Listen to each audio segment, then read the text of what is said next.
श्रुतिस्मृतिपुराणानामालयं करुणालयं नमामि भगवत्पादं शङ्करं लोकशङ्करं शङ्करं शङ्कराचार्यं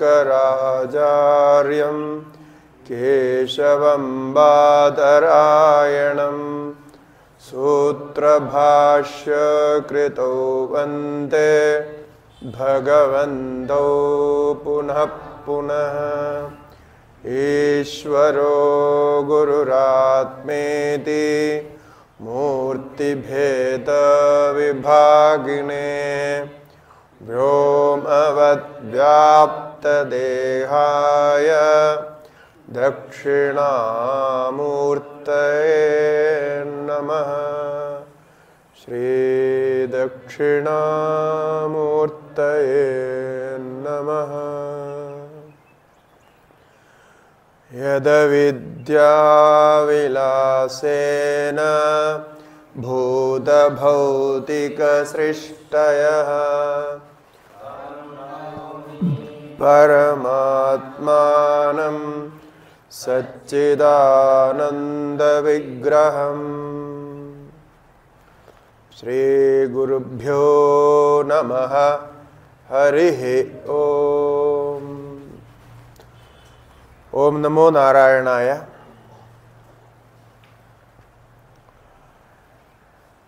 वेदांत परिभाषा के तृतीय परिच्छेद अनुमान उपमान परिच्छेद तक विचार हुआ था।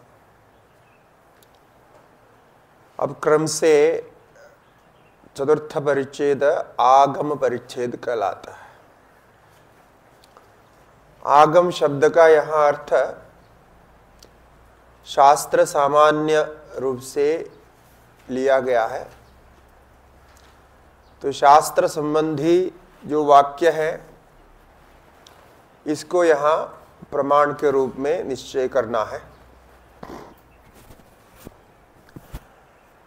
तो इसमें वाक्यार्थ ज्ञान में क्या क्या चाहिए, वाक्यार्थ ज्ञान कैसा होता है, और पदार्थ ज्ञान में क्या चाहिए। तो वाक्यार्थ ज्ञान, पदार्थ ज्ञान, इस प्रकार का संबंध करके यहाँ तात्पर्य बोध के द्वारा शब्द बोध होगा। यह विशेष करके पूर्व पक्ष के रूप में पूर्व मीमांसकों के संबंध में विचार होगा। तो पूर्व पक्ष मुख्यतः ये शब्द प्रमाण के विषय में जो सिद्धांत उपस्थित किए हैं उसके संबंध में उसको तुलना में रख करके उसी दृष्टि से यहाँ विचार करेंगे।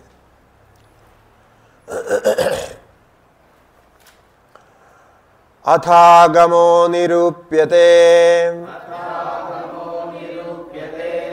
यस्य वाक्यस्य तात्पर्य विषयीभूत संसर्गो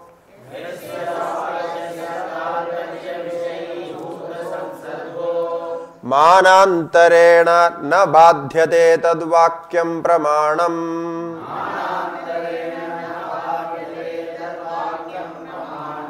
वाक्यजन्य ज्ञाने च आकांक्षा योग्यता सत्तयः तात्पर्य ज्ञानं चेदि चत्वारि कारणानि।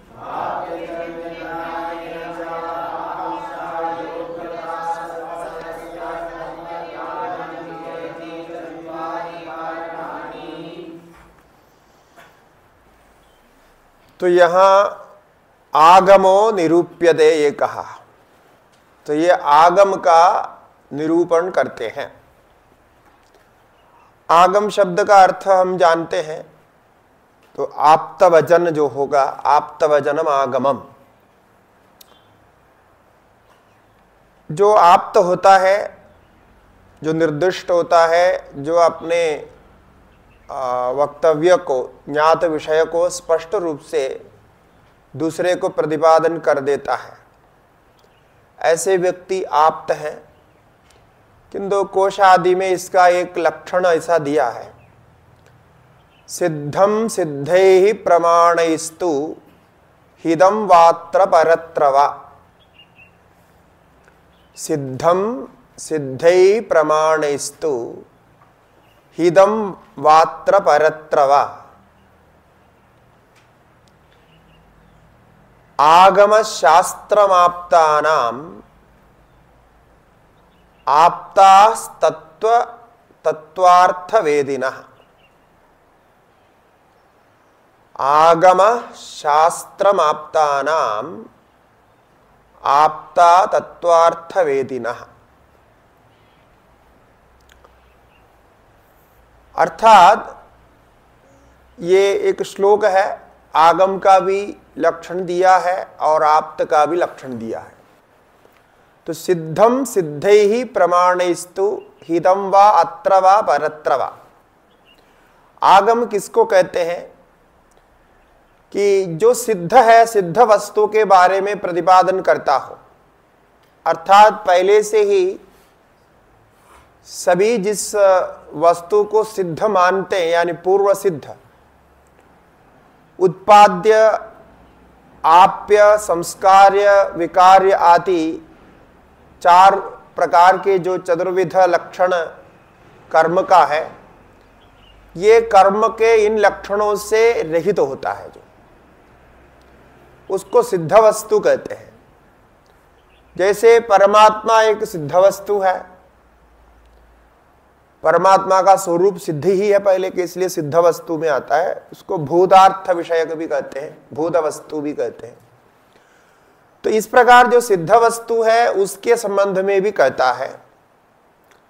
और सिद्धे ही प्रमाण ही, और जो सिद्ध प्रमाण है, शास्त्र संबद्ध प्रमाणों के द्वारा भी जो हित या हित संबंधी जो साधन है उसके संबंध में कहता है कि आपके जीवन में क्या हित है, क्या अहित है। हिताहित को जानकर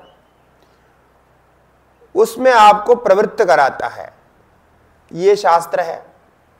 किंतु उसमें भी दो विषय होगा, जो इस लोक के विषय होगा और परलोक के विषय होगा। इसलिए कहा अत्र वा हिदम वा अत्र परत्र वा। यहां के हित हो या परलोक के हित हो, दोनों विषय में सिद्ध ज्ञान को लेकर के प्रतिपादन करता है और सिद्ध प्रमाणों के लेकर के प्रतिपादन करता है। एदादृश आगम को शास्त्र कहते हैं।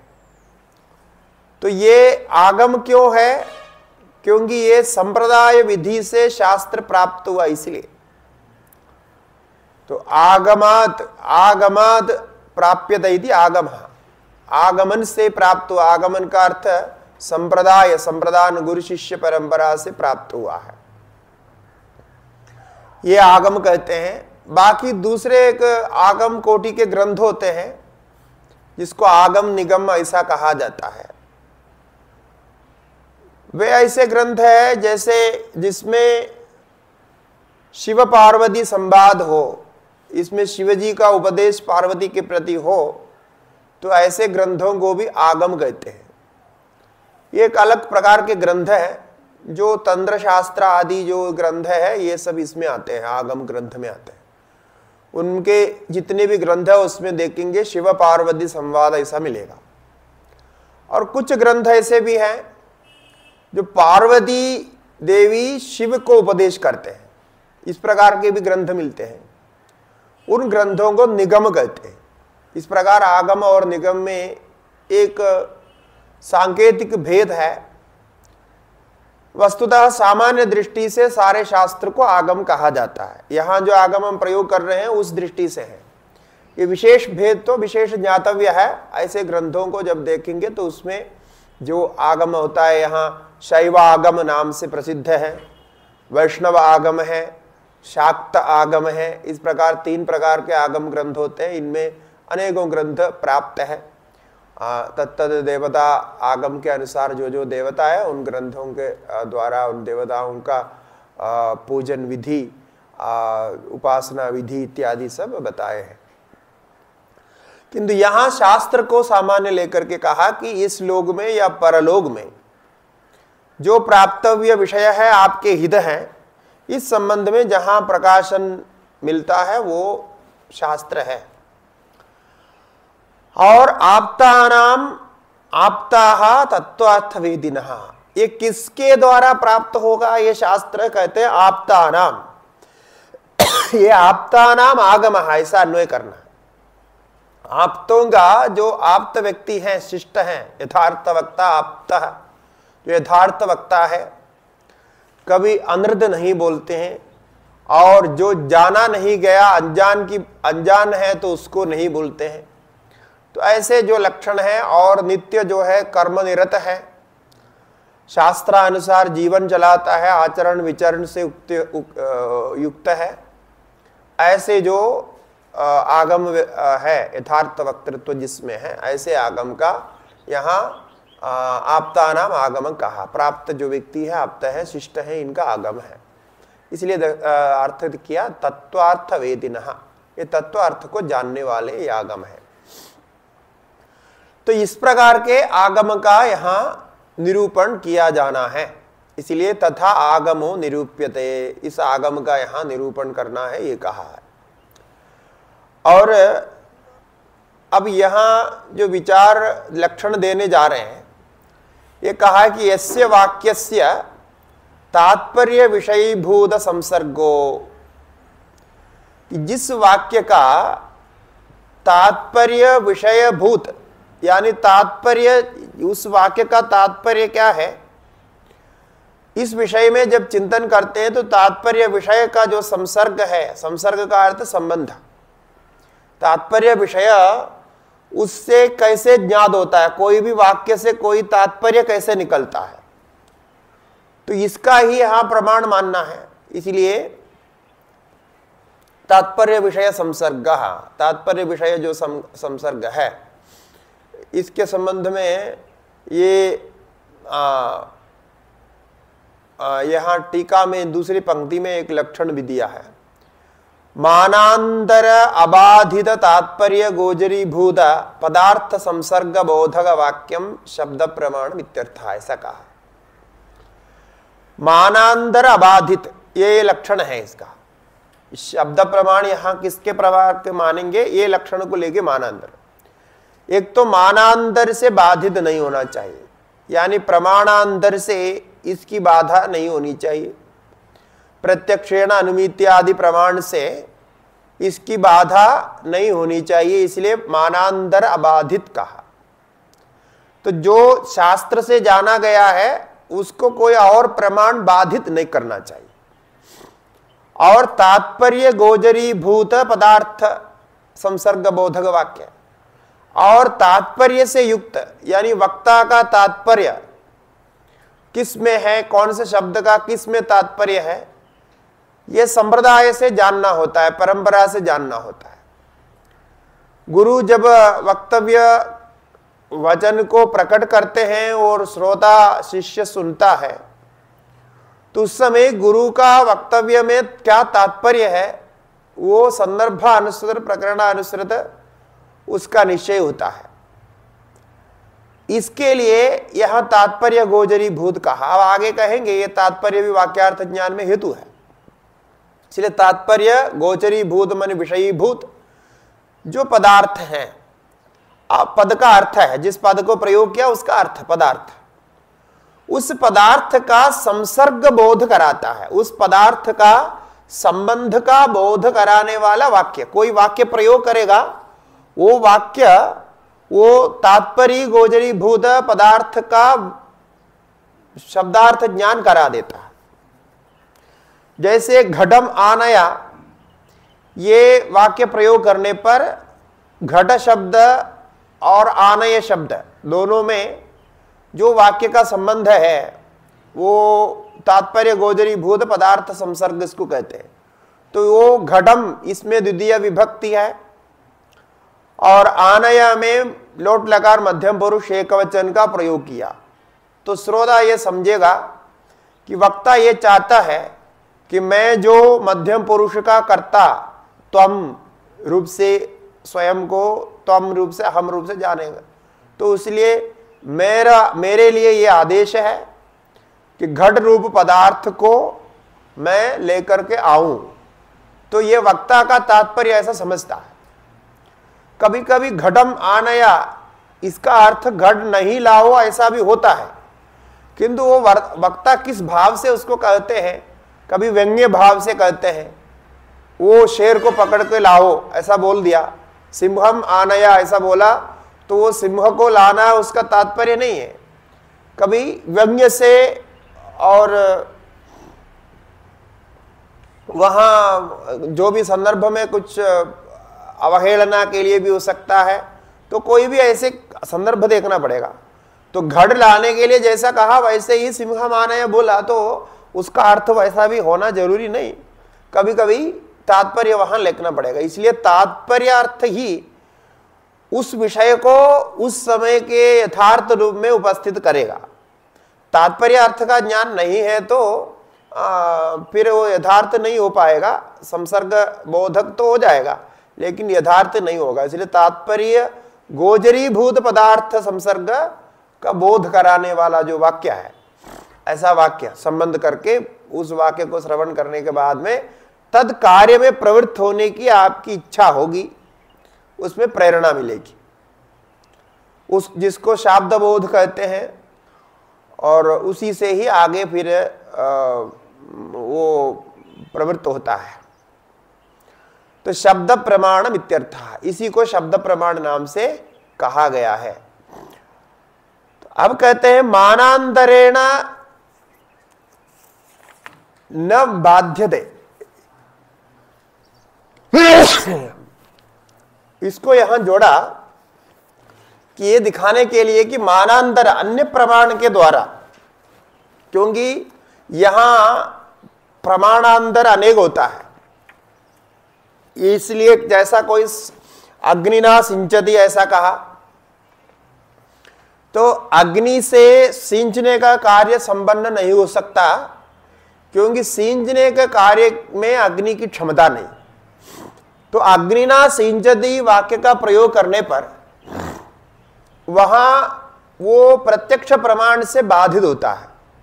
कहीं भी अग्नि के द्वारा कोई पानी जैसा सींचते हैं ऐसा कोई सींचता नहीं, और सींचने का कार्य उसमें नहीं हो सकता।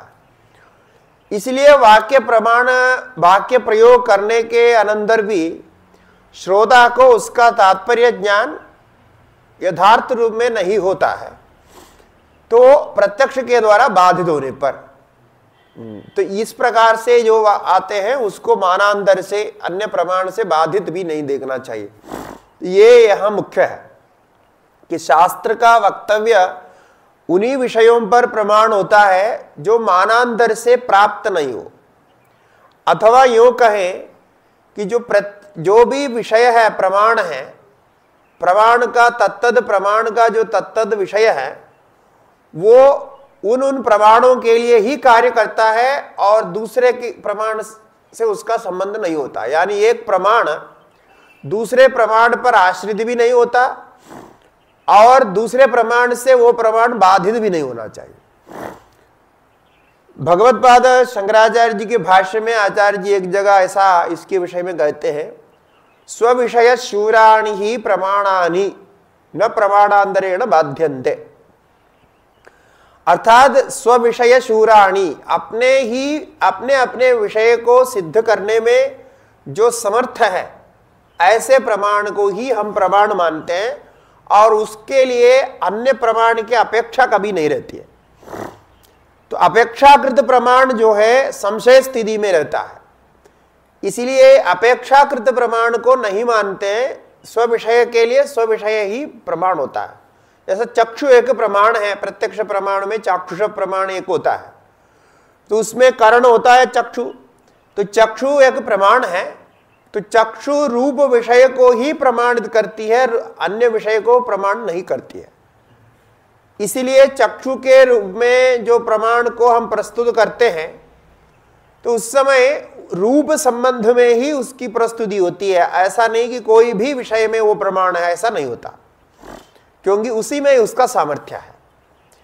और चक्षु के द्वारा निर्धारित रूप विषय संबंध ज्ञान को श्रोत्रादि इंद्रिय कभी बाधित नहीं कर सकते। श्रोत्रादि इंद्रिय में ऐसे शूरत्व नहीं है वो चक्षु के विषय को बाधित कर दे, क्योंकि वो श्रोत्र अपने इंद्रिय अपने कार्य में वो प्रवृत्त है, अपने विषय को ही प्रस्तुत करने में वो शूर है, दूसरे में वो शूर नहीं है।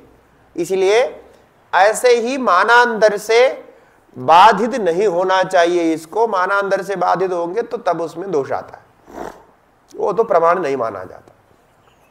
अब कहते हैं कि यहां इस प्रकार से जो प्रमाण आपने कहा है उस प्रमाण में वाक्यजन्य ज्ञान यही तो होता है। तो वाक्यजन्य ज्ञान में क्या क्या अपेक्षित है, यानी किनकी सहायता से वाक्यजन्य ज्ञान होता है। जैसा हमारे यहाँ एक तत्वमसी वाक्य है वेदांत में प्रसिद्ध है, तो उस वाक्य में क्या अर्थ निकालना है, तत्पद से क्या, त्वम पद से क्या और असी पद से क्या, और इनको सबको मिला करके अखंड वाक्यार्थ बोध क्या होना चाहिए, यानी तात्पर्य रूप से क्या अर्थ निकालना, ये होता है। तो वाक्यजन्य ज्ञान में जैसा आप तर्क संग्रह आदि में अध्ययन किए हैं, ये 3 हेतु वहां बताया है, किंतु यहां एक चतुर्थ हेतु भी लगाएंगे, तात्पर्य ज्ञान, ये यह विशेष है। तो आकांक्षा होती है। आकांक्षा माने पद पदार्थ, परस्पर पदों की आकांक्षा, परस्पर आकांक्षित होते हैं पद। ये परस्पर आकांक्षित होने का अर्थ है कि तर्क संग्रह में वहां कहा है ना, पदस्य पदांतरेण अन्वय जो होता है, इसको कहते हैं आकांक्षा। एक पद का पदांतर से जब अन्वय होता है, जैसे अन्वय करने के लिए वाक्य प्रयोग करते हैं, तो वाक्य में एक नाम संज्ञा आदि रहते हैं, एक क्रियापद रहते हैं, एक विशेषण पद रहते हैं, और क्रिया विशेषण, संज्ञा विशेषण, कर्म विशेषण ऐसा होता है। और इनके अपने अपनी जो है आकांक्षा होती है और अपनी अपनी विभक्ति होती है। विभक्तियों के द्वारा ही इनका संबंध का निश्चय होता है। तो विभक्ति का संबंध करने के लिए पहले विभक्ति का ज्ञान चाहिए, संस्कृत भाषा का ज्ञान चाहिए। विभक्ति का ज्ञान हो तो विभक्ति का ज्ञान होने के बाद आप फिर पदों को जोड़ेंगे कि इस विभक्ति का पद का इसके साथ संबंध होता है, और उसमें मुख्य कौन है, गौण कौन है, ये देखेंगे। फिर विशेषण कौन है, विशेष्य कौन है, इत्यादि देखेंगे। ऐसी सब लंबी प्रक्रिया है।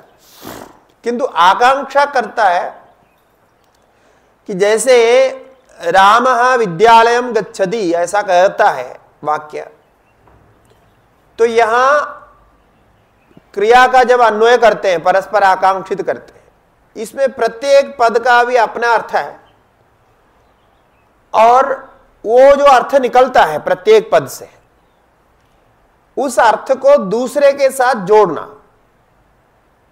इसका नाम है, इसका नाम क्या है, अन्वय, संबंध। एक पद का दूसरे पद के साथ जोड़ना, यह है अन्वय। कई लोग व्याकरण जान लेते हैं कि ये कौन सी विभक्ति है, क्या है, सब मालूम होता है, लेकिन उनको अन्वय तात्पर्य मन में रख करके अन्वय दृष्टि से कहना नहीं हो पाता। ऐसा होता है जैसे व्याकरण अध्ययन करने के बाद भी कई लोग संस्कृत भाषा से संभाषण नहीं कर सकते, ऐसा देखा, इसलिए हम संभाषण का अभ्यास कर रहे हैं कि संभाषण इसलिए नहीं कर सकते कि व्याकरण तो जानता है, लिखा हुआ पढ़ करके तो अर्थ बता देगा, किंतु उन पदों का आपके तात्पर्य के अनुसार अन्वय करके कैसे वाक्य प्रयोग करना है, ये तो अभ्यास से ही आएगा। वो अभ्यास नहीं है उनको। भाषा को खूब जानता है, अच्छी तरह जानता है, सारा प्रत्यय इत्यादि का सबका व्यवहार अच्छी तरह जानता है, लेकिन वो प्रयोग नहीं कर पाता, इसलिए कि वो जो पद उनका अर्थ निकला है, उस अपने तात्पर्य, अपने मन में जो आशय है, जो आप कहना चाहते हैं, आपका वक्तव्य है, उसके अनुसार उन पदों को कैसे जोड़ना है, ये इसका अभ्यास नहीं है उसको, ये अलग अभ्यास चाहिए उसकी। भाषा की जानकारी से नहीं होती है, ये कार्य करने से होता है। इसीलिए यहां रामः विद्यालयं गच्छति, इसमें एक एक पद है, तो अब हम क्रियापद से लेते हैं तो गच्छति ये क्रिया है, गच्छति का अर्थ होता है जाता है। अब ये जाता है इतने में कोई अर्थ नहीं निकलता, क्योंकि इसमें आकांक्षा रहती है। ये पद जो है पदांतर की अपेक्षा करता है। आकांक्षा मतलब पदांतर के द्वारा पदांतर के संबंध न करने पर अन्वय की प्राप्ति नहीं होती है, अन्वय की उपलब्धि नहीं होती, संबंध का संबंध नहीं होता। तो ये जो पद पदांतर के संबंध है, इसके अपेक्षित करके वो पदांतर के बिना जिसका ज्ञान नहीं होता है, गच्छति क्रिया का दूसरे पद के संबंध किए बिना कार्य नहीं होता, ये आकांक्षा है। इसलिए वो पूछते हैं कि गच्छति पूछेंगे तो कौन है, ऐसा पूछेंगे, कौन गच्छति, कहा गच्छति। तो ये कहा गच्छति ये पदांतर प्रयुक्त अन्वय ना होना है, पदांतर के बिना अन्वय ना होने की स्थिति है, तब जो है वहां रामः उपस्थित होता है। इसी प्रकार केवल रामः ऐसा कहने पर भी अपेक्षा रहती है कि राम क्या करता है, रामः किम करोति ये रहता है, अथवा रामः कहा, ऐसे सब अन्वय रहता है। तो किम करोति बोलते वो गच्छति, ऐसे करके उसका अन्वय होगा। तो रामः गच्छति इतना कहने पर भी वो पदांतर प्रयुक्त अन्वय नहीं हो पा रहा है, तो उस स्थिति में वो कुत्र गच्छति ये प्रयोग होता है, ये आकांक्षा होती है कि राम कहाँ जाता है, तब वहां विद्यालयं गच्छति ये कहना होगा। इस प्रकार से प्रत्येक पद को पदांतर के अन्वय के संबंध के बिना जब अर्थबोध नहीं होने की स्थिति रहती है, तब यहां उसको आकांक्षा के द्वारा कहते हैं। और दूसरा जो है योग्यता है, योग्यता भी कारण है, वाक्य में प्रयोग होने के लिए योग्यता भी कारण होती है। योग्यता का अर्थ है जो पद आप प्रयोग करते हैं उस पद में आपके विवक्षित अर्थ प्रकट करने की योग्यता होनी चाहिए। यदि उस पद में वो उस संदर्भ में वाक्य अन्वय करने के बाद, क्योंकि आकांक्षा जब पूरी हो जाती है तब उसमें वाक्य में उसको उस अर्थ का प्रकट करने का सामर्थ्य होना चाहिए, उसका अर्थ को प्रकाशित करना चाहिए। ये नहीं करते हैं तो उसमें योग्यता का अभाव कहते हैं। जैसा अभी बोला था अग्निना सिंचन इत्यादि में योग्यता का अभाव है, अग्नि के द्वारा सिंचन क्रिया नहीं हो सकती है, अग्नि सींचने की चीज नहीं है, इसलिए योग्यता नहीं। योग्यता के बिना वाक्य में अन्वय नहीं होता। तीसरा जो है आसक्ति। आसक्ति मन क्या है, आसक्तयः यह बहुवचन दिया है, आकांक्षा योग्यता आसक्तयः। आसक्ति, आसक्ति मन पदों में परस्पर सान्निध्य, निश्चित सन्निधि में उच्चारित हुए जो पद है वे ही पद आपके वक्तव्य विषय को प्रकट कर सकती है, इसलिए सन्निधि भी आवश्यक है। एक पद का एक काल में उच्चारण किया, एक प्रहर में, दूसरे पद को प्रहरांतर में उच्चार किया, तो ऐसे उच्चारण के बाद में उसका वाक्य ज्ञान नहीं होता है। तो प्रहरे प्रहरे उच्चार्यमाण पदों का जो है वाक्य में अन्वय होकर के एकार्थता नहीं प्राप्त होती। तो ये सब आप तर्क संग्रह में अध्ययन किया, तो ये तीन है वहां कहा गया। ये तीनों यदि सही बैठ गया तब तो उस वाक्य का अर्थ का ज्ञान हो जाएगा, उनका कहना है। किंतु हम यहां तात्पर्य ज्ञान को भी जोड़ा, इसलिए तात्पर्य ज्ञानम यदि चत्वारि कारणानि, ये चार जो है कारण होते हैं वाक्यार्थ के ज्ञान में, ये कहा गया है। तत्र पदार्थानां परस्पर जिज्ञासा विषयत्व योग्यत्वमाकांक्षा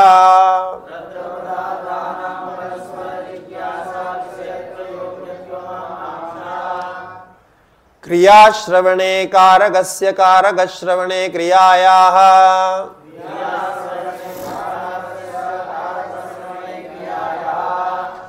करणश्रवणे इति कर्तव्यतायाश्च जिज्ञासा विषयत्वात्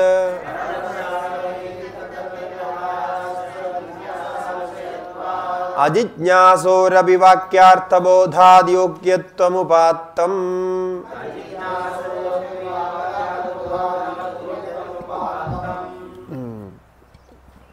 अभी ग्रंथकार इसके विषय में जो अर्थ करना है करते हैं। पहले अब ये सामान्य अर्थ आपको बताया था कि पहले आकांक्षा क्या है, तो कहते हैं तत्र पदार्थानाम परस्पर जिज्ञासा विषय योग्यत्व विषयत्व योग्यत्व।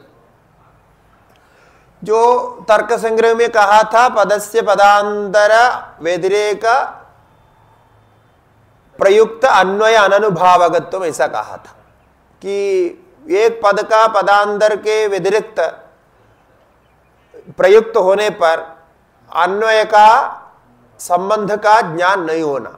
एक पद प्रयोग किया, पदांतर का प्रयोग नहीं किया, ऐसे स्थिति में अन्वय का अनुभव नहीं होना, अनुभव ज्ञान नहीं होना। यही आकांक्षा है, अभी बताया। तो अब ये परस्पर जिज्ञासा विषयत्व योग्यत्व, ये लक्षण है।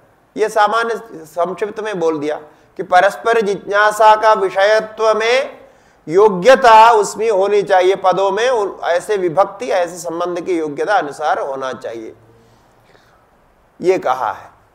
ठीक है, तो ये जो लक्षण है ये मीमांसा के अनुसार ये लक्षण दिया गया है।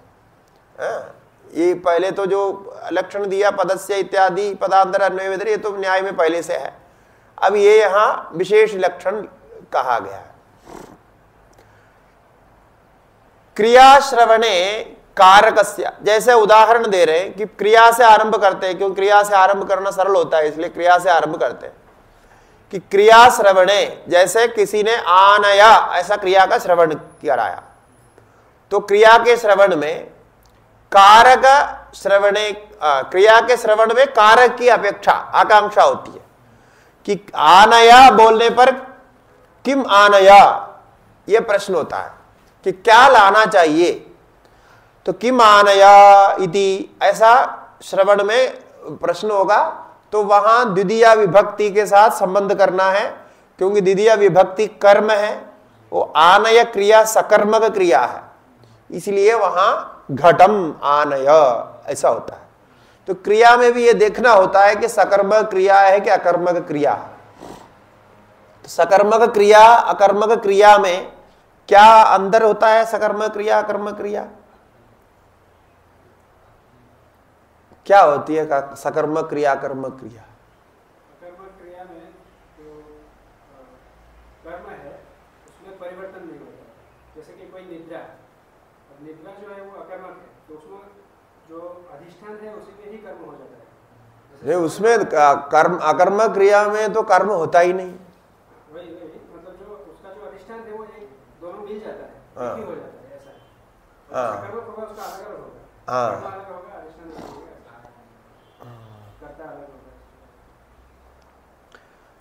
हाँ, ये जो सकर्मक क्रिया अकर्मक क्रिया ये दोनों प्रकार की क्रियाएं होती है। तो इनको ट्रांसिटिव और इंट्रांसिटिव ऐसा इंग्लिश में बोलते हैं। तो ये सकर्मक क्रिया जो होते हैं उसका कर्म फल कर्म में आता है, वो कर्म फल कर्म में आता है, कर्म में रहता है, कर्म सहित रहेगा, कर्म में ही उसका क्रियाफल आता है। जो क्रिया भी जो भी क्रिया वहां होता है उस पे फल कर्म में आएगा। जैसे ओदनम पचति, ये जो क्रिया है ओदन को पकाता है, वो है वो उसका जो कर्म क्या है? ओदनम पचति का कर्म क्या है? ओदन है, ओदन को पका रहा है, तो पचति वहां क्रिया है। तो ये क्रिया है, इस क्रिया का फल आश्रय, इसका फल जो है पकना, उसका आश्रय कौन होगा? हाँ, ओदन होता है। ये ध्यान में रखना चाहिए, ऐसे सुनता हुआ नहीं समझ में आता है, क्योंकि ये व्यवहार में प्रयोग करते नहीं, प्रयोग करते नहीं तो ये समझ में नहीं आता है, इसकी कोई जरूरत ही नहीं व्यवहार में। तो जो पचती क्रिया है, पचती क्रिया का कर्म, क्रिया का फल, क्रियाफल, कर्म फल जो है कर्म में आता है, वो ओदन में आएगा, पकना रूप कार्य ओदन में होगा। और उसमें कर्ता का ज्यादा कुछ नहीं करता, तो उसमें सहायक ही होता है। लेकिन जो अकर्मक क्रिया होते हैं, अकर्मक क्रिया में सबसे पहले तो कर्म होता ही नहीं है, कर्म का कोई स्थान नहीं है वहां, कर्ता और क्रिया दो ही होती है। तो उसमें जो क्रिया होती है वो क्रिया का फल कर्ता में आश्रित होता है। ऐसा नहीं कि कर्ता कर्म एक होता है, ऐसा नहीं है, कर्ता में ही आश्रित होता है वो क्रिया का फल। कर्ता से अतिरिक्त कर्म वहां होता ही नहीं, तो क्रियाफल उसी में आश्रित होता है। हाँ, तो राम सोता है, तो शयन रूप जो क्रिया है, उस शयन रूप के क्रिया कर्ता जो है उसी में ही उसका फल है, क्रिया का फल आश्रित है, अन्य में नहीं होता। तो इसीलिए उसको वो दूसरे में संबंध नहीं करता है, मैंने ट्रांसिटिव नहीं है, वो जो दूसरे में लेके नहीं जाता है, वो अपने में रखता है। इस प्रकार के जैसे रामः अस्ति, ये बोलने पर भी ऐसे ही है, रामः भवति, ये सब जो है अकर्मक क्रिया है। तो अकर्मक क्रिया में तो कर्म की अपेक्षा नहीं होती है, तो वहां फिर आपको परस्पर जिज्ञासा का विषयत्व ढूंढने पर कर्म नहीं मिलेगा, कर्ता ही मिलेगा, जो मिलेगा कर्म, क्रिया का फल।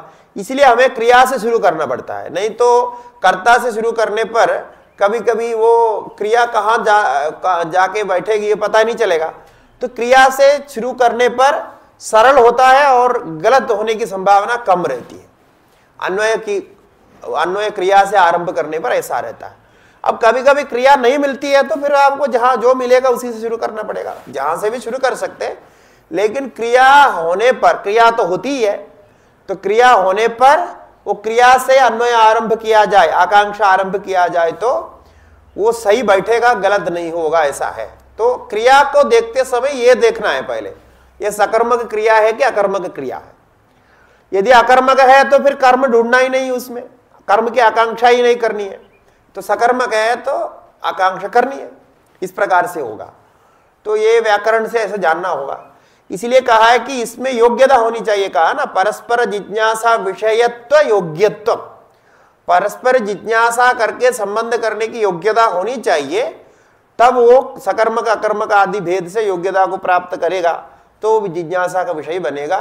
तब वहां घटम यानी क्रिया आनय सुनने पर घटम, ऐसा सकर्म क्रिया है आनय, इसलिए वो घटम को योजन कर देता है। और दूसरा जो है क्रिया श्रवणे कारकस्य, केवल क्रिया का श्रवण किया तो कारक का आश्रय हमने दे लिया। फिर इसी प्रकार कारक श्रवणे क्रियाया, तो कारक का श्रवण किया तो क्रिया का भी, क्रिया का संबंध का आकांक्षा करेगा, तो कारक से आरंभ करके क्रिया को पकड़ेगा। कर्ण श्रवणे, यदि इसके बाद यदि कोई कर्ण सुनाई पड़ता है, तृतीय विभक्ति आदि जब कर्ण में सुनाई पड़ता है, तो उस स्थिति में इति कर्तव्यताया, वो इति कर्तव्यता की आकांक्षा करता है, माने किस प्रकार करना है, इस प्रकार आकांक्षा करती है। जैसे ये तो दर्श पूर्णमासाभ्याम यजेद स्वर्ग काम, ऐसा पद है। यहाँ स्वर्ग रूप करण को सुनने पर उसमें वो स्वर्ग के जाने के लिए दर्श पूर्णमास या करना है ऐसा सुना, तो दर्श पूर्णमास या करना है ऐसा सुनने पर किस प्रकार करना है, इति कर्तव्यता, कथम, ऐसा प्रश्न होता है।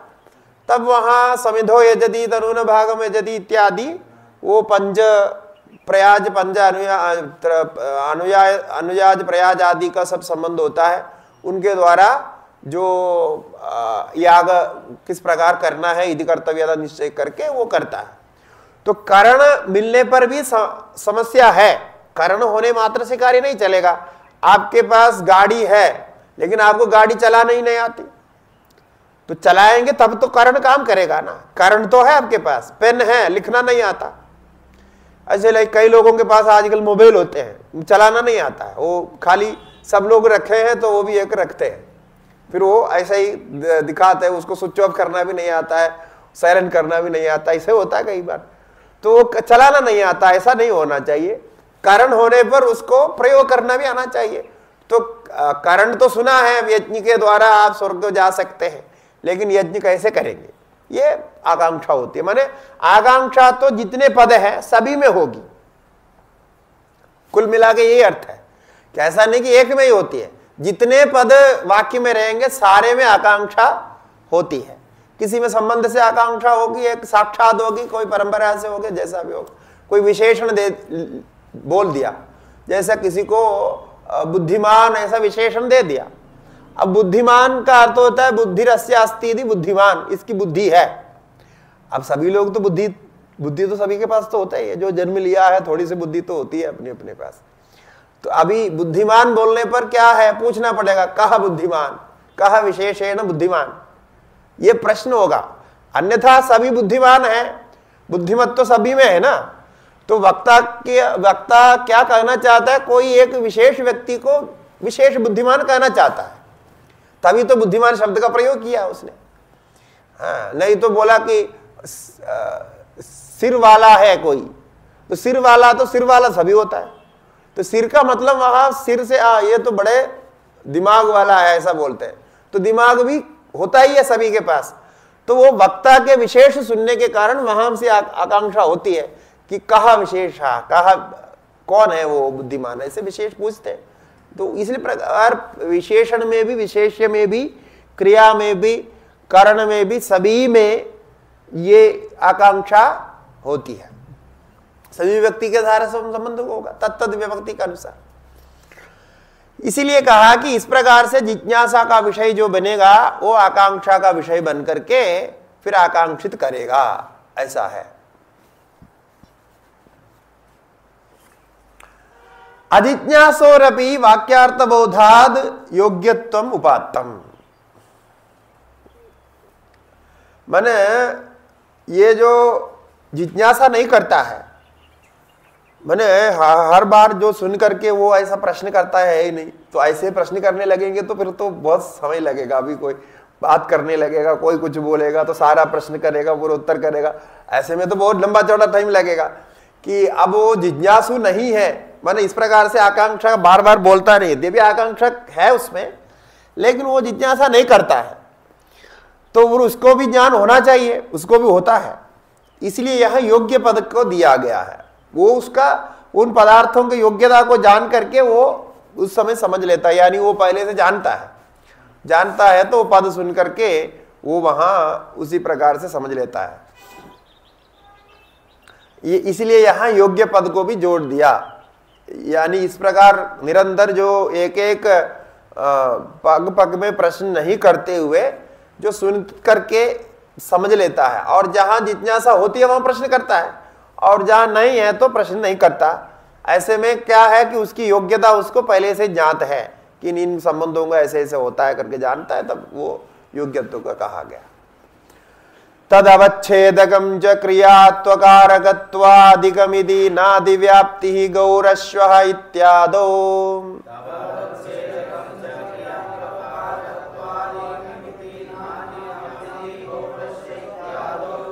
अभेदान्वये च समान विभक्ति पद प्रतिपाद्यत्वं तदवच्छेदकमिति तत्त्वमस्यादि वाक्येषु अव्याप्तिः।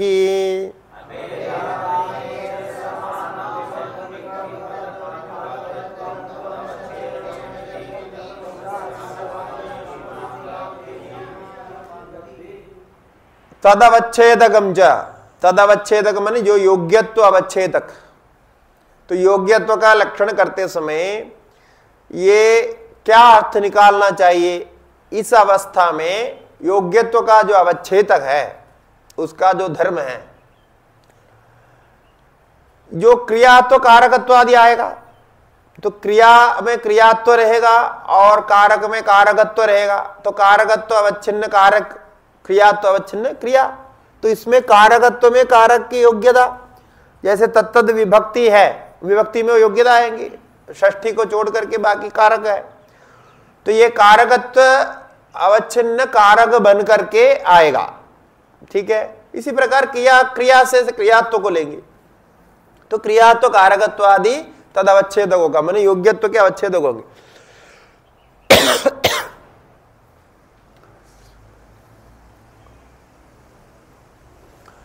यानी यह क्या क्यों ऐसा कहा, ये क्रिया तो कारकत्व आदि अवच्छेद होंगे, ऐसा क्यों कहा? क्योंकि जो पद देता है वो पद का अर्थ को लेकर के नहीं कहेंगे। जैसे अग्नि कहा, अग्नित्व, अग्नि तो उसके योग्यता नहीं है, वो नहीं कहेंगे। योग्यता क्या है कि अग्नि में रहने वाले, अग्नि का जो अग्नि ही प्रथमा विभक्ति में कहा, वो पदान्वय में योग्यता है। अग्निम ये कहने पर वहां भी अग्नित्व है, किंतु वो अग्नित्व योग्यता नहीं, वो अग्नि शब्द में जो कारक लगा हुआ है, द्वितीय विभक्ति, विभक्ति लगे हुए हैं, तो वो जो विभक्ति द्वितीय विभक्ति है वो वहां योग्यता है, उसी से उसका संबंध करेगा। वाक्य में तो वही है ना योग्यता, दूसरे योग्यता आ रहे हैं, वो योग्यता अलग है। आकांक्षा के बाद जो योग्यता आ रहे हैं वो अलग है। ये योग्यता का मतलब तत्तद पद में आकांक्षा उत्पन्न करके समाधान करने के लिए जो योग्यता है उसके कारण है। उस विभक्ति को जानता है, उसका अर्थ को जानता है, वो उसमें जोड़ दिया है, वो तब तो उसके कर रहा है। ऐसा ये योग्यता भी चाहिए, वो पहले दूसरी योग्यता भी चाहिए, वो तो आगे बताएंगे। वो योग्यता भी चाहिए, ये योग्यता भी चाहिए, उसमें विभक्ति सही रहनी चाहिए। इसलिए संस्कृत में विभक्ति के बिना कोई वाक्य प्रयोग नहीं होता है। अविभक्ति का वाक्य नहीं होता है, प्रत्यय के बिना प्रयोग नहीं होता है, प्रातिपादिक और धातु का मात्र प्रयोग नहीं होता है, क्योंकि विभक्ति के बिना कार्य ही नहीं होगा। विभक्ति माने यहाँ वो कर्ता आदि सुपादि विभक्ति है और तिपादि भी विभक्ति है। तो सुप तिप दोनों, सुपंद और तिंगंत, ये दोनों ही विभक्ति है। इसीलिए दोनों विभक्ति को लेकर के ही पदों का प्रयोग होता है, नहीं तो नहीं होता। इसलिए क्रियात्व कारकत्वादिकम, ये विभक्ति होने से न अधिव्याप्ति ही गौरश्व इत्यादि। इसलिए गौरश्व इत्यादि में कारकत्व न होने पर आकांक्षा नहीं होती है, वहां अधिव्याप्ति नहीं है। गौरश्व इत्यादि शब्द जो गौत्व, अश्वत्व इत्यादि में इसका संबंध नहीं मानना चाहिए, ऐसा कहा।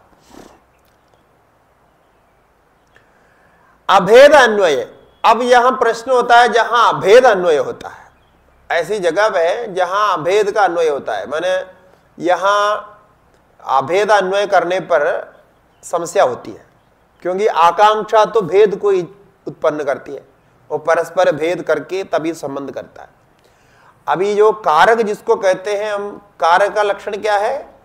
क्रिया जनकत्वम कारकत्व, जो क्रिया को उत्पन्न करेगा वो कारक बनेगा। अब जहां क्रिया उत्पन्न नहीं होगी ऐसी स्थिति में क्या करेंगे? ऐसा है तो क्रिया उत्पन्नत्वम कारकत्वम। इसीलिए करोति जो क्रिया को करता है या कराता है उसको कारक है ना, करोति इति कारक। ये व्युत्पत्ति से यहां नुल प्रत्यय करते हैं कारक में, कृ धातु में नुल प्रत्यय करके कारक बना रहते हैं। तो यहां जो कारक हैं 6 प्रकार के कारक माना है, संबंध को छोड़ करके बाकी कर्ता, कर्म, करण, संप्रदान, अपादान, अधिकरण, ये जो है कारक मानते हैं। अब इसमें ये जो गवादि पद है, यहां कोई क्रियाजनकत्व जब नहीं रहता है, उसमें गवादि पद का प्रयोग किया लेकिन उसमें क्रियाजनकत्व नहीं है, केवल गौ ऐसा कह दिया, गौहु ऐसा नहीं कहा, गौ शब्द प्रातिपादिक प्रयोग किया दिया। तो प्रातिपादिक प्रयोग करने पर इसमें योग्यता भी नहीं देखते हैं, इसमें आकांक्षा भी नहीं होती है, क्योंकि इसमें कारकत्व नहीं है। कारकत्व तभी आएगा जब गौहु ऐसा प्रयोग करेंगे, प्रथम एकवचन में कर्म कर्ता के रूप में कारक का प्रयोग करें। इसलिए इन्होंने योग्यता शब्द का प्रयोग किया, यह सब व्याकरण का विषय है। तो केवल प्रातिपादिकम न प्रयुज्यात, प्रातिपादिक का प्रयोग नहीं करना चाहिए कहा, तो प्रातिपादिक प्रयोग करने पर आकांक्षा भी नहीं होती है, वो शब्द प्रयोग कर रहा है, बस इतना ही ज्ञान होता है। तो इसलिए प्रातिपादिक गौर अश्वादि में आकांक्षा इसलिए नहीं होती है। एक कहूंगी कर्ता आदि कारक वहां नहीं किया, और वो जो है क्रिया आदि जनकत्व वहां नहीं है। तो जब क्रिया आदि जनकत्व होगा वहां तब आकांक्षा होगी, अन्यथा आकांक्षा नहीं होगी। इसलिए उसको कारक में नहीं मानेंगे, ये कहा। जब कारक नहीं मानते आकांक्षा नहीं होती, इतना ही अर्थ है। इसलिए उन्होंने कहा क्रिया तो कारकत्वादि ही यहां योग्यता का अवच्छेदक बनेगा, ये कहने का तात्पर्य है। क्रियात्व क्रियापद में रहेगा, कारकत्व कारक कर्म जो उत्पन्न करते हैं उसमें रहेगा, 6 विभक्तियों में रहेंगे, संबंध को छोड़ के दूसरे में रहेंगे, क्योंकि संबंध कोई क्रिया को उत्पन्न नहीं करता, इसलिए वहां षष्ठी को छोड़ देते हैं। किंतु तब भी एक समस्या आती है हमारे जो अभेद अन्वय वाले वाक्य में, तत्त्वमसि आदि वाक्य में, कि यहां एक नीचे टीका में प्रश्न दिया गया, ननु पहली पंक्ति में, ननु तद सहिदेषु नीलम उत्पलम तत्त्वमसि आदि वाक्येषु आकांक्षा अवच्छेदक राहित्याद अव्याप्तिरिति आशंका। ये भी तो वाक्य है, तत्त्वमसि भी एक वाक्य है, तो वाक्य में ये जो लक्षण दिया, वाक्य का लक्षण दिया, वो व्याप्त होना चाहिए, लेकिन इसमें अव्याप्ति है, व्याप्ति नहीं, वाक्यत्व तो इसमें है, तो वाक्य एक अंश में ये लक्षण नहीं जा रहा है, यही तो अव्याप्ति है ना। हाँ, तो लक्ष्य एकदेश आवृत्तित्व, तो लक्ष्य एकदेश, ये वाक्य भी तत्त्वमसि आदि वाक्य भी लक्ष्य है, हमारा वाक्य है इसलिए लक्ष्य है, उसमें वाक्य का लक्षण जाना चाहिए कि नहीं जाना चाहिए? जाना चाहिए, तभी लक्षण समन्वय होगा। यदि लक्ष्य एकदेश में वाक्य लक्षण नहीं जाता है तो क्या दोष है? अव्याप्ति दोष है, अधिव्याप्ति नहीं, अव्याप्ति दोष है। अधिव्याप्ति का क्या लक्षण है? हाँ, लक्ष्य में रहता हुआ अलक्ष्य में भी जाता है, तब वो अधिव्याप्ति है, वो अतिक्रमण करता है। ये तो व्याप्ति नहीं हो रहा है, एक सब जगह व्याप्त होना चाहिए था लक्षण को, नहीं व्याप्त हो रहा है, तो इसीलिए आपके जो लक्षण सही नहीं होगा, यदि तत्त्वमसि आदि वाक्य में ये विपरीत तो नहीं होगा। तो ये प्रश्न के उत्तर में कहा कि नहीं, समान विभक्ति का पद प्रतिपाद्यत्वम तदवच्छेदकमिति तत्त्वमसि आदि वाक्येषु न व्याप्ति। ये अभेद अन्वय जो तत्त्वमसि आदि वाक्य में जब हम करते हैं, उसमें अवच्छेद्य योग्यत्व लक्षण आकांक्षा ये सारे जो है ना उसमें सभी में अनुगतत्व जो अवच्छेदक है उसका संबंध में हम लेते हैं, बस उसमें क्रिया संबंध करके ही लेना ऐसा नियम नहीं रखा है। जैसे समान विभक्ति होता है, समान विभक्ति माने नीलम उत्पलम, ये समान विभक्ति है, और तत्त्वमसि ये भी समान विभक्ति है, तद भी प्रथम एकवचन, त्वम भी प्रथम एकवचन, नीलम प्रथम एकवचन, उत्पलम मन कमल, वो भी प्रथम, नील कमल ऐसा बोलना चाहते हैं। विशेषण विशेष में ऐसे होता है सर्वत्र। तो ये समान विभक्ति का पद हो गया, इसको बोलते हैं समान विभक्ति पद है, विशेषण विशेष भाव से जिसका अन्वय होगा एक ही निकलेगा। नीलम उत्पलम दोनों मिलाकर के कितना निकलेगा? वहां एक ही निकलेगा। तो इसीलिए समान विभक्ति के पद में अभेद अन्वय होगा। अभेद अन्वय इसलिए समान विभक्ति दी जाती है, अभेद अन्वय करने के लिए ही। जैसे दाशरथी सीतापति ही राम, ऐसा कहा तो दाशरथी भी, सीतापति भी, राम भी एक ही व्यक्ति है, ऐसा ही निश्चय करने के लिए अभेद अन्वय होता है। तो अब ऐसे समान विभक्ति के पद में पद प्रतिपाद्यत्वम, तब वहां क्या देखना है कि हम वहां योग्यता का जो अवच्छेदक बनाया ना, क्रियात्व कारकत्व, वो नहीं लेंगे। वहां क्या है? सामान्य ले लेंगे, पद प्रतिपाद्यत्व, यानी क्रियात्व कारकत्व ही उसकी योग्यता हो ऐसा नहीं, वो पद को ही प्रतिपादन करने वाला होना चाहिए। यानी पद कोई विवक्षित अर्थ को प्रतिपादन करने वाला होना चाहिए, बस पद प्रतिपाद्यत्व उसमें नहीं रहना चाहिए। और ये तो प्रत्येक पद में रहेगा, प्रत्येक पद कुछ प्रतिपादन तो करेगा ना, तो पद प्रतिपाद्यत्व ये प्रत्येक पद में रहेगा, इसलिए वो सामान्य लक्षण ले लेते हैं। तो पद प्रतिपाद्यत्वम तदवच्छेदकम, पद प्रतिपाद्यत्व को ही उसका अवच्छेदक माना। ये जो अवच्छेदकत्व है वो ये लक्षण है, वो आकांक्षा में सर्वत्र अनुगत रहेगा। पद प्रतिपाद्यत्व तो रहेगा ही है ना उसमें, वो कारक हो ना हो, क्रिया हो ना हो, लेकिन पद प्रतिपाद्यत्व रहेगा ऐसा। इसलिए जो 80 पद है तत्त्वमसि वाक्य में, ये 80 पद का जो अन्वय है, 80 पद, ये 80 पद सकर्मक है क्या अकर्मक है? अकर्मक पद है। तो अकर्मक पद होने से उसका जो अर्थ है वो किस में रहेगा, किस में रहेगा, असी पद का तात्पर्य मतलब उसका जो अर्थ है, उसका फल, क्रियाफल। तो इसमें कर्ता कौन है?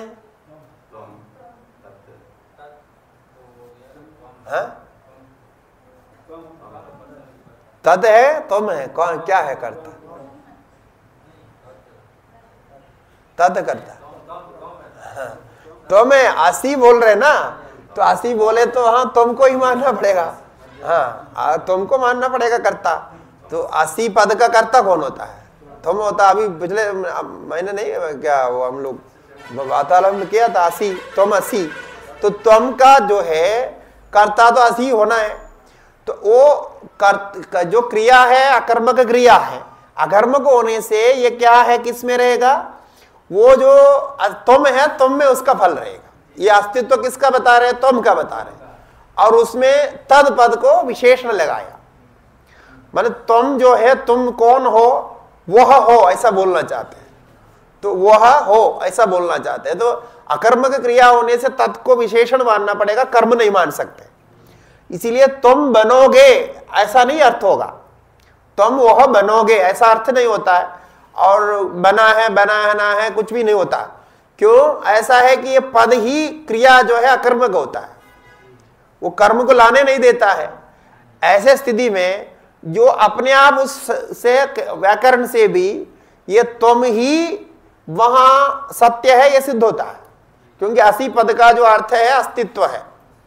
हाँ, वो असी सत्ता आयाम है, सत्ता में है अस धातु का प्रयोग। तो सत्ता जो है अस्तित्व को दिखाता है, तो वो तुम को ही दिखा रहा है और तुम से अतिरिक्त नहीं। उस तुम को विशेषण बनाया तद से विशेषण बनाने, तद से विशिष्ट करने से क्या होगा कि तत्पद का जो अर्थ था, जो व्यापक अर्थ है, हम पहले से जानते हैं उसको, तत्पद का क्या अर्थ है। तो वो वहां प्रसंग से ब्रह्म को कहा, सत को कहा, पहले कहा है वो, तो वो सब ध्यान में ला करके यहां तुम के साथ जोड़ते हैं। इस प्रकार से सारे कर्मफल उसी में अवस्थित हो जाता है। इसीलिए यहां हम क्रिया कारक आदि संबंध न करते हुए पद प्रतिपाद्यत्व रखेंगे, तो पद प्रतिपाद्यत्व सर्वत्र मिल ही जाएगा। तो तत्वमसि आदि वाक्य में भी अभेद अन्वय करने में कोई दोष नहीं आएगा, ना अव्याप्ति ही, ऐसा कहा, इसमें अव्याप्त नहीं होगा। ये प्रक्रिया बता दी। अब आगे भी तत्वमसि आदि वाक्य का और विचार करेंगे, ये अपनी तरह से प्रक्रिया बता देगी इसमें। ओम पूर्णमदः पूर्णमिदं पूर्णात् पूर्णमुदच्यते पूर्णस्य पूर्णमादाय पूर्णमेवावशिष्यते। ओम शांति शांति शांति।